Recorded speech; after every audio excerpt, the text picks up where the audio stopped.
اللہ کے نام سے شروع جو بڑا مہربان نہایت رحم فرمانے والا ہے۔ رسول اللہ صلی اللہ علیہ وآلہ وسلم کی ولادت مبارکہ مکہ مکرمہ میں 12 ربیع الاول بروز پیر بمطابق 22 اپریل 571 عیسوی صبح کے وقت ہوئی تھی۔ ابن سعد کی روایت میں ہے کہ رسول اللہ صلی اللہ علیہ وآلہ وسلم کی والدہ نے فرمایا، جب آپ صلی اللہ علیہ وآلہ وسلم کی ولادت ہوئے تو میرے جسم سے ایک نور نکلا جس سے ملک شام کے محل روشن ہو گئے۔ امام احمد نے حضرت عرباض بن ساریہ رضی اللہ تعالیٰ عنہ سے بھی اس مضمون کی ایک روایت نقل فرمائی ہے۔ بہقی کی روایت میں ہے کہ ولادت کے وقت بعض واقعات نبوت کے پیش خیمے کے طور پر یعنی ایوان کسرا کے 14 گنگورے گر گئے، مجوس کا آتش کدہ ٹھنڈا ہو گیا، بحیرہ سادہ خشک ہو گیا اور اس کے گرجے مہندم ہو گئے۔ رسول اللہ صلی اللہ علیہ وآلہ وسلم نے جس بے سرو سامانی میں آنکھ کھولی اور جس ماحول میں تربیت پائی، قرآن کریم کی آیت الم یجد کا یتیمن فآوا اس پر شاہد ہیں۔ پیدائش سے قبل ہی والد کی شفقت سے محروم ہو جانا اور 6 سال کی کم عمری میں بحالت سفر والدہ محترمہ کا فوت ہو جانا اور پھر 8 سال کی عمر میں شفیق دادا کا بھی انتقال کر جانا، لمحہ بلمحہ اس طرح دنیاوی عنصروں کی جدائی نے ایک نوزائیدہ قلب پر کیا اثرات چھوڑے، ان کا مطالعہ بصیرت افروز ہوگا۔ ناظرین کرام، رب کائنات نے اس در یتیم کے متعلق اپنی ذات خاص سے وابستہ فرمائی۔ ولادت کے بعد آپ صلی اللہ علیہ وآلہ وسلم کی والدہ نے عبد المطلب کے پاس پوتے کی خوشخبری بھجوائی۔ وہ شاداں فرحاں تشریف لائے اور آپ صلی اللہ علیہ وآلہ وسلم کو خانہ کعبہ میں لے جا کر اللہ تعالیٰ سے دعا کی، اس کا شکر ادا کیا اور آپ کا نام محمد صلی اللہ علیہ وآلہ وسلم تجویز کیا۔ آپ صلی اللہ علیہ وآلہ وسلم کو والدہ نے 3 دن تک دودھ پلایا۔ پھر چچا ابو لہب نے اپنی لونڈی صوبیہ کو آپ صلی اللہ علیہ وآلہ وسلم کو دودھ پلانے کے لیے بھیج دیا۔ صوبیہ آپ صلی اللہ علیہ وآلہ وسلم کو کئی مہینے دودھ پلاتی رہی۔ 2 سال قبل اسی صوبیہ نے آپ صلی اللہ علیہ وآلہ وسلم کے چچا حضرت حمزہ رضی اللہ تعالیٰ عنہ کو بھی دودھ پلایا۔ عرب کے شہری باشندوں کا دستور تھا کہ وہ اپنے بچوں کو شہری امراض سے دور رکھنے کے لیے دودھ پلانے والی دیہاتی عورتوں کے حوالے کر دیا کرتے تھے تاکہ ان کے جسم طاقتور اور اعصاب مضبوط ہوں، اپنے گہوارہ ہی سے خالص اور ٹھوس عربی زبان سیکھ لیں۔ دستور کے مطابق عبد المطلب نے دودھ پلانے والی دایا تلاش کی۔ نبی کریم صلی اللہ علیہ وآلہ وسلم کو حضرت حلیمہ سعدیہ رضی اللہ تعالیٰ عنہ کے حوالے کیا۔ یہ قبیلہ بنی سعد بن بکر کی ایک خاتون تھی۔ ان کے شوہر کا نام حارث بن عبد العزا اور کنیت ابو کبشہ تھی۔ وہ بھی قبیلہ بنی سعد ہی سے تعلق رکھتے تھے۔ رضاعت کے دوران حضرت حلیمہ رضی اللہ تعالیٰ عنہ نے نبی کریم صلی اللہ علیہ وآلہ وسلم کی برکات کے ایسے مناظر دیکھے کہ وہ سراپے حیرت زدہ رہ گئی۔ حضرت حلیمہ رضی اللہ تعالیٰ عنہ بیان فرماتی ہیں کہ وہ اپنے شوہر کے ساتھ اپنا ایک چھوٹا سا دودھ پیتا بچہ لے کر بنی سعد کے کچھ عورتوں کے قافلے میں اپنے شہر سے باہر دودھ پینے والے بچوں کی تلاش میں نکلیں۔ یہ قحط سالی کے دن تھے۔ قحط نے کچھ باقی نہ چھوڑا تھا۔ میں اپنی ایک سفید گدھی پر سوار تھی۔ ہمارے پاس ایک اونٹنی بھی تھی، لیکن بخدا اس سے ایک قطرہ دودھ نہ نکلتا تھا۔ ادھر بھوک سے بچہ اس قدر بلک رہا تھا کہ ہم رات بھر سو نہیں سکے تھے، اور نہ میرے سینے میں بچے کے لیے کچھ تھا اور نہ اونٹنی اس کی خوراک دے سکتی تھی۔ بس ہم بارش اور خوشحالی کے آس لگائے بیٹھے تھے۔ میں اپنی گدھی پر سوار ہو کر چلی تو وہ کمزور اور دبلے پن کے سبب اتنی سست رفتار نکلی کہ پورا قافلہ تنگ آ گیا۔ خیر، کسی نہ کسی طرح دودھ پینے والے بچوں کی تلاش میں مکہ پہنچ گئے۔ پھر ہم میں سے کوئی عورت ایسی نہ تھی کہ جس پر رسول اللہ صلی اللہ علیہ وآلہ وسلم کو پیش نہ کیا گیا ہو، مگر جب اسے بتایا جاتا کہ آپ صلی اللہ علیہ وآلہ وسلم یتیم ہیں تو وہ آپ صلی اللہ علیہ وآلہ وسلم کو لینے سے انکار کر دیتی، کیونکہ ہم بچے کے والد سے داد و انعام کی امید رکھتے تھے۔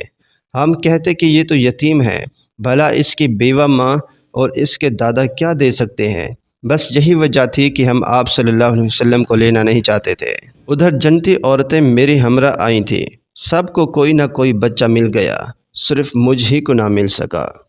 جب واپسی کی باری آئی تو میں نے اپنے شوہر سے کہا، اللہ کی قسم مجھے اچھا نہیں لگتا کہ میری تمام سہیلیاں تو بچے لے لے کر جائیں اور تنہا میں کوئی بچہ لیے بغیر واپس جاؤں۔ میں جا کر اسی یتیم بچے کو لے لیتی ہوں۔ شوہر نے کہا، کوئی حرج نہیں، ممکن ہے اللہ تعالیٰ اسی میں ہمارے لیے برکت دے۔ اس کے بعد میں نے جا کر بچہ لے لیا، محض اس بنا پر لیا کہ کوئی اور بچہ نہ مل سکا تھا۔ حضرت حلیمہ رضی اللہ تعالیٰ عنہ فرماتی ہیں کہ جب میں بچے کو لے کر اپنے ڈیرے پر واپس آئی اور اسے اپنی آغوش میں رکھا تو اس نے جس قدر چاہا دودھ پیا، اور اس کے ساتھ اس کے دودھ شریک بھائی نے بھی شکم سیر ہو کر دودھ پیا۔ پھر دونوں سو گئے، حالانکہ اس سے پہلے ہم اپنے بچے کے ساتھ سو نہیں سکے تھے۔ ادھر میرے شوہر اونٹنی دھونے گئے تو دیکھا کہ اس کے تھن دودھ سے لبریز ہیں۔ انہوں نے اتنا دودھ دوہا کہ ہم دونوں نے نہایت آسودہ ہو کر پیا اور بڑے آرام سے رات گزاری۔ صبح ہوئی تو میرے شوہر نے کہا، حلیمہ اللہ کی قسم تم نے ایک بابرکت روح حاصل کی ہے۔ میں نے کہا، مجھے بھی یہی توقع ہے۔ حضرت حلیمہ رضی اللہ تعالیٰ عنہ فرماتی ہیں کہ اس کے بعد ہمارا قافلہ واپس روانہ ہوا تو میں اپنی اس خستہ حال گدھی پر سوار ہوئی، اس بچے کو بھی اپنے ساتھ لے لیا، لیکن اللہ کی قسم اب وہی گدھے پورے قافلے کو کاٹ کر اس طرح آگے نکل گئی کہ کوئی گدھا اس کا ساتھ نہ دے سکا۔ یہاں تک کہ میری سہیلیاں کہنے لگیں، اے ابو ذؤیب کی بیٹی، ذرا ہم پر بھی مہربانی کر، آخر یہ تیری وہی گدھی تو ہے جس پر سوار ہو کر تو آئی تھی۔ میں نے کہا، ہاں اللہ کی قسم یہ وہی ہے۔ انہوں نے کہا، یقیناً اس بچے کا کوئی خاص معاملہ ہے۔ پھر ہم بنو سعد میں اپنے گھروں کو واپس آ گئے۔ ہمارا علاقہ روئے زمین کا سب سے زیادہ قحط زدہ علاقہ تھا، لیکن ہماری واپسی کے بعد میری بکریاں چرنے جاتی تو آسودہ حال اور دودھ سے بھرپور واپس آتے۔ ہم دودھ دھوتے اور پیتے، جبکہ کسی انسان کو دودھ کا ایک قطرہ بھی نصیب نہ ہوتا، اور ان کے جانوروں کے تھنوں میں دودھ سرے سے رہا ہی نہ تھا۔ حضرت حلیمہ رضی اللہ تعالیٰ عنہ فرماتی ہیں کہ اس بچے کے آنے کے بعد ہم سے اللہ تعالیٰ کی طرف سے مسلسل اضافے اور خیر کا مشاہدہ کرتے رہے۔ حضور صلی اللہ علیہ وسلم نے ابتدائی عمر کے 4 سال حضرت حلیمہ رضی اللہ تعالیٰ عنہ کی گود میں ان کے خاوند حارث کے کندھوں پر اور ان کی بیٹی شیمہ کے ساتھ کھیل کود میں گزارے۔ آپ صلی اللہ علیہ وسلم حضرت حلیمہ رضی اللہ تعالیٰ عنہ کی بکریوں کے بچوں کے ساتھ کھیلتے اور بڑے ہونے کے بعد شیمہ کے ساتھ انہیں جنگل سے واپس لے آتے۔ اہل عرب میں بنو حوازن اور خصوصاً بنو سعد کی زبان فصاحت میں مشہور تھی۔ آمنہ کے لال نے اس فضا میں باتیں کرنا سیکھا۔ حضرت حلیمہ کے گھر سے حضور صلی اللہ علیہ وسلم جب واپس اپنی والدہ کے گھر لوٹے تو کنیز برقع لیے پھرتی تھی۔ اسے حضور صلی اللہ علیہ وسلم سے بے حد محبت تھی۔ والدہ محترمہ خاوند کی جدائی میں مغموم و سوگوار رہتی تھی۔ آپ صلی اللہ علیہ وسلم جب 6 سال کے ہوئے تو حضرت آمنہ رضی اللہ تعالیٰ عنہ کا ارادہ ہوا کہ وہ اپنے متوفی شوہر کے یاد و وفا میں یثرب یعنی مدینہ منورہ کا جو پرانا نام تھا وہاں پر جا کر ان کی قبر کی زیارت کریں۔ چنانچہ وہ اپنے یتیم بچے حضرت محمد صلی اللہ علیہ وسلم، اپنی خادمہ ام ایمن اور اپنے سرپرست عبد المطلب کے ہمراہ کوئی 400 کلومیٹر کی مسافت طے کر کے مدینہ تشریف لے گئے اور وہاں 1 ماہ تک قیام کر کے واپس ہوئے، لیکن ابھی اثنائے راہ میں تھیں کہ بیماری نے آ لیا۔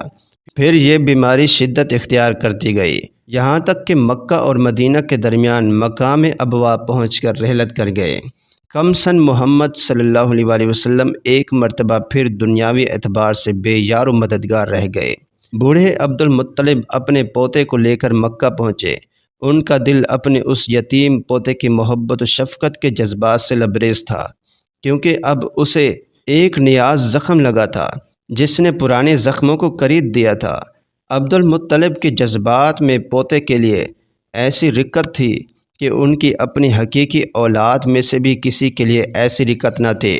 چنانچہ قسمت نے آپ صلی اللہ علیہ وسلم کو تنہائی کے جس صحرا میں لا کھڑا کیا تھا، عبد المطلب اس میں آپ صلی اللہ علیہ وآلہ وسلم کو تنہا چھوڑنے کے لیے تیار نہ تھے، بلکہ آپ صلی اللہ علیہ وآلہ وسلم کو اپنی اولاد سے بھی بڑھ کر چاہتے اور بڑوں کی طرح آپ صلی اللہ علیہ وآلہ وسلم کا احترام کرتے تھے۔